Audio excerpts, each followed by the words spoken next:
এই বৃষ্টি বন্যা বাদল গতকালও হয়েছে, কথা বলেন ঠিক না ঠিক? আজকে যে এখানে এমন সুন্দর পরিবেশে আমরা বসতে পারবো, এটা কার ইচ্ছা? এই ফয়সালা কে করে দিয়েছেন? কিছু বোঝা যায় কি না? আরে ভাই, কিছু বুঝে আসে কি না? অনেক দুর্বল ইমানদার ভাবছে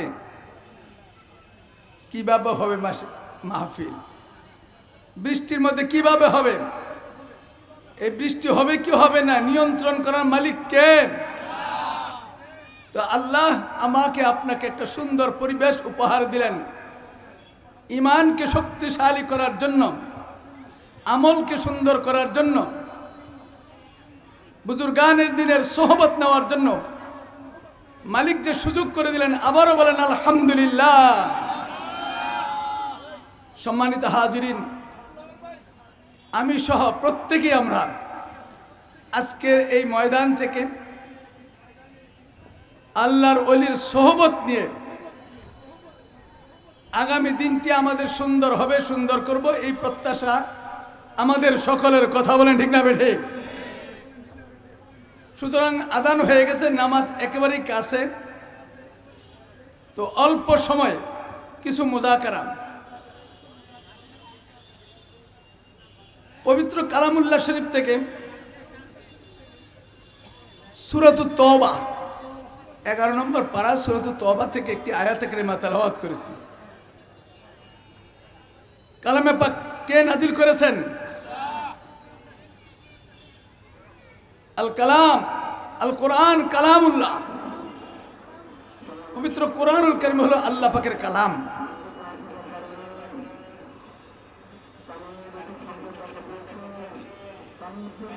সম্মানিত হাজিরিন, সুতরাং মহান রব্বুল আলামিন যিনি কোরআন নাজিল করেছেন, যিনি মানুষকে সৃষ্টি করেছেন, কুল কায়নাত সৃষ্টি করেছেন, এই কুল কায়নাতের মধ্যে মানুষকে আল্লাহ রব্বুল আলামিন যে কোরআনের মাধ্যমে শ্রেষ্ঠত্ব দান করলেন, আল্লাহ রব্বুল আলামিন এই ইনসানকে, মানুষকে জান্নাতের মেহমান বানাতে চান। কথা বলেন ঠিক না ঠিক?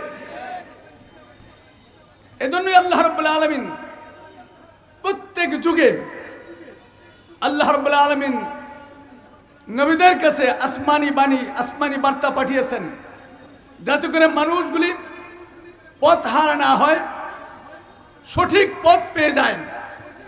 এজন্য আল্লাহ রাব্বুল আলামিন যুগে যুগে নবীদেরকে পাঠিয়েছেন। কোরআনে পাকে আছে ওয়া মিন উম্মাতিন ইল্লা খালা ফিহা নাদির। এমন কোন জমানা যায় নাই যেখানে আল্লাহ পয়গম্বর পাঠান নাই। সর্বশেষ আমার আপনার পয়গম্বর, বিশ্ব নন্দিত নবী, দুজাহানের বাদশা নবী মুহাম্মদুর রাসূলুল্লাহ, জবান খুলে বলেন সাল্লাল্লাহু আলাইহি ওয়াসাল্লাম। আল্লাহ রাব্বুল আলামিন শিক্ষক করে পাঠিয়েছেন, এই কোরআনের প্রবক্তা, কোরআনের ভাষ্যকার, কোরআনকে আপনার সামনে, আমার সামনে সুন্দর করে বুঝিয়ে দেওয়ার জন্য একজন উস্তাদের দরকার, মাস্টারের দরকার, মুআল্লিমের দরকার। এজন্য আল্লাহ রাব্বুল আলামিন তার বাছাইকৃত সমস্ত নবীদের নবী, দুজাহানের বাদশা নবী মুহাম্মদুর রাসূলুল্লাহ সাল্লাল্লাহু আলাইহি ওয়াসাল্লামকে আল্লাহ রাব্বুল আলামিন জমিনে পাঠিয়েছেন। বলেন মারহাবা।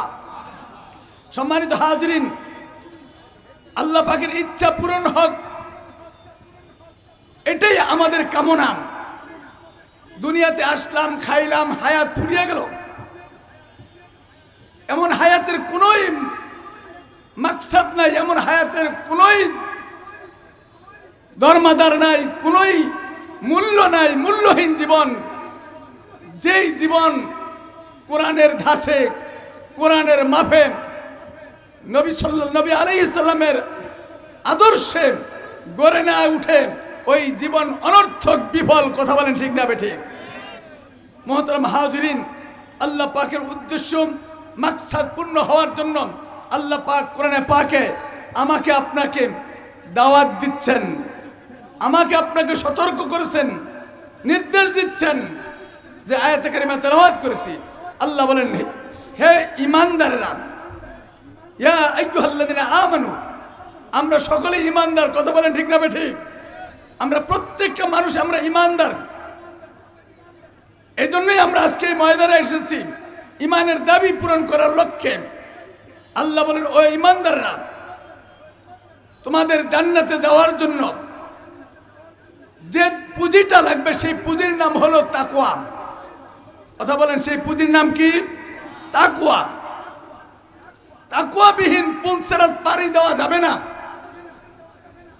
কোরআনে পাকে আসছে, সুম্মা নুনাজ্জিল্লাযিনা তাকাউ, সুম্মা নুনাজ্জিল্লাযিনা তাকাউ, যারা মুত্তাকি হবে তাদেরকে আমি পুল পার করে দিব। বলেন সুবহানাল্লাহ। তাহলে মুত্তাকি হতে হবে। 30 দিন রোজা রাখি মাহে রমাদানের, রাখি কিনা? তো আল্লাহ কোরআন এই রোজার মাকসাদ বয়ান করে বলেন, লাআল্লাকুম তাত্তাকুন, ফুরিদা আলাইকুমুস সিয়াম, ইয়া আইয়ুহাল্লাযিনা আমানু কুতিবা আলাইকুমুস সিয়াম, আই ফুরিদা আলাইকুমুস সিয়াম, তোমাদের উপরে রোজাকে আমি ফরজ করেছি। কামা কুতিবা আলাল্লাযিনা মিন ক্বাবলিকুম, যেমনি ভাবে পূর্বে জমানায় ফরজ করা হয়েছিল।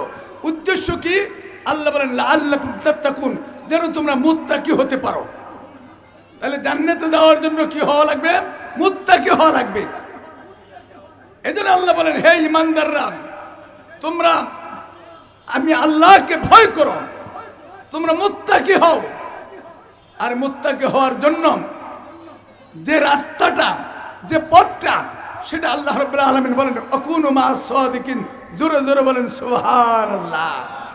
আকুনু মা'আস সাদিকিন। মুত্তাকি হওয়ার জন্য, মাওলার ভয় অন্তরে নেওয়ার জন্য তোমাদের যে মাধ্যমটা সেটা হলো মুত্তাকি হতে হবে। ঈমান মুমিন সেই তাকওয়াওয়ালাদেরকে, সাদিকিনদের সঙ্গ তোমাদের নিতে হবে। আকুনু মা'আস সাদিকিন, মুত্তাকিন সাদিকিনদের সঙ্গী তুমি হয়ে যাও।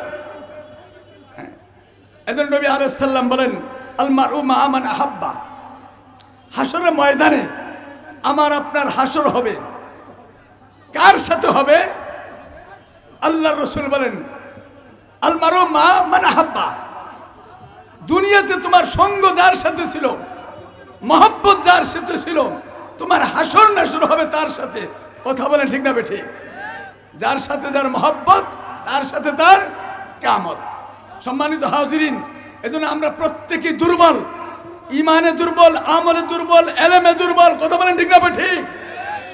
এই দুর্বল মানুষগুলো যদি আমরা সবল হতে চাই, আমাদের দুর্বল ঈমানকে যদি আমরা শক্তিশালী করতে চাই, তাহলে পাওয়ার হাউসের সাথে, পাওয়ারের সাথে কানেকশন দিতে হবে। কথা বলেন ঠিক না ঠিক?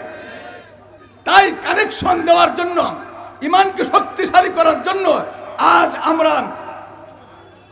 আমরা এখানে এসেছি। আমরা বিশ্বাব হুজুরের সহবতে আসছি। এই সহবত যদি আমরা নেই, তাহলে আমাদের ঈমান বাড়বে, আমাদের ঈমান শক্তিশালী হবে। সুতরাং এর বিকল্প কিছুই নাই, সাদিকিনদের সঙ্গে হওয়া। যেন কোন কবি বলেন, ধানের মধ্যে চিটা থাকে। কথা বলেন থাকে কিনা? আবার চিটায় ধানের দাম পায়। 5 মণ ধান খরিদ করবেন, 1 মণ ধান খরিদ করবেন বাজার থেকে, বাড়িতে আনার পরে বিবি সাহেবা কুলার দিয়ে ঝাড়বে, দেখবে এখান থেকে আধা কেজি 1 কেজি চিটা বাইর হয়। হয় কি হয় না? আনলেন কিনে ধান, বাড়িতে আনার পরে কিছু চিটা পৃথক হয়ে গেছে। বলেন তো, ধানের যেই দাম দিয়েছেন, এই 1 কেজি চিটার দাম তা দিচ্ছেন কিনা? ধানের দাম আর চিটার দাম ঠিক মিল আছে কিনা? কিন্তু গুণে ঠিক নাই, কিন্তু মানে ঠিক। কারণ কি? এই চিটাগুলি ধানের সাথে মিশে রয়েছিল, ধানের সঙ্গ নিয়েছে। এজন্য কোন কবি বলেন, শালডি ধানের সঙ্গে চিটা, শালডি ধানের সঙ্গে চিটা, থাকো তুমি গোলাতে, একা একা থাকলে চিটা জ্বালায় পোড়ায় চুলাতে। শালডি ধানের সঙ্গে থাকো, কিমত তোমার কমে না, একা একা থাকলে চিটা কেউ তোমায় জিগায় না। এখনো সময় আছে চিটা, যদি তুমি বাঁচতে চাও শীঘ্র করে শালডি ধানের সঙ্গে গিয়ে মিশে যাও।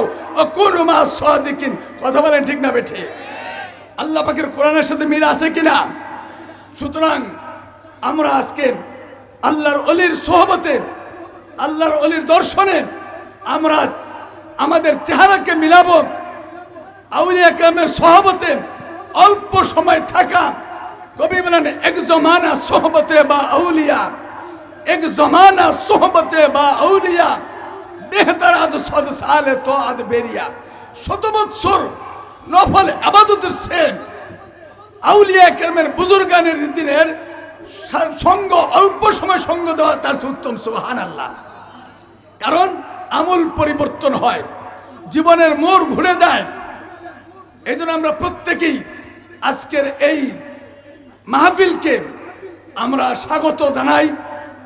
আমরা এলাকাবাসী যারা আছি, বাজার এই উপজেলার বিশেষ করে দোকানদার ভাই যারা আছি বা বাসার ভিতরে যারা আছি, প্রত্যেকটা ভাইকে আমি আজকে আমার দায়িত্ব থেকে, যেহেতু এই অথমকে সভাপতি হিসাবে দায়িত্ব নিয়োগ দেওয়া হয়েছে বিদায়, আমি প্রত্যেককে করজোর মিনতি করব, একটা ভাইও আজকের এই মহা সুযোগ থেকে মাহরুম না থাকি। প্রত্যেকটা ভাই আমরা যেন ইনশাল্লাহ নামাজের সাথে সাথে আমরা ইনশাল্লাহ মাহফিলে এসে যাই। সকলে আসবো তো ইনশাল্লাহ। যে সমস্ত ভাইরা বাইরে আছেন, মাইকের আওয়াজ পাচ্ছেন, তাদেরকে আমি সবিনয় অনুরোধ করছি, আজকের দিন অন্তত দোকানের শাটারটা বন্ধ রাখেন। আজকের দিনের উসিলায় বরকত দেওয়ার মালিক কে? সুতরাং আল্লাহ পাকের কাছ থেকে আমরা বরকত চেয়ে নেই। আমাদের কামাইয়ের সাথে যদি বরকত না থাকে, তাহলে কামাইতে জোর দিবে না, কামাইতে সামাল দিবে না। এই জন্য বরকতের দরকার রয়েছে। আজকের দিন আমরা রিজার্ভ করে দেই, ওয়াকফ করে দেই আল্লাহর ওলির সোহবতের জন্য। সোহবতে এসে আমাদের জীবনকে আমরা সুন্দর করব, এই প্রত্যাশা এলাকার প্রত্যেকটা ভাইয়ের কাছে ব্যক্ত করে নামাজের বিরতি হিসাবে আমি আমার সংক্ষিপ্ত আলোচনা এখানে শেষ করেছি। আল্লাহ আমাদের